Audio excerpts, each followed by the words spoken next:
It's in the shop. It's in the shop. Look, I'm gonna pull up on I'll pull up on you, baby. Right. Yeah, right. You know what I'm saying? You know what it is, baby. You know what it is. Yeah, okay. Like what it do? What it do? Where you been? It's do. On the look, I make a move. Usually got to be Replacing the starter on this Altima.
Replacing the starter, you definitely want to remove the battery tray, the airbox, and you have two 14mm bolts.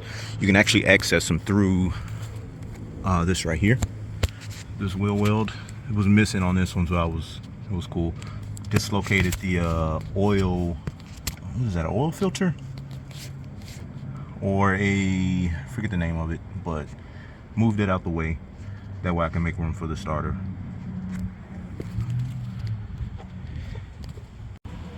All right, got that starter installed.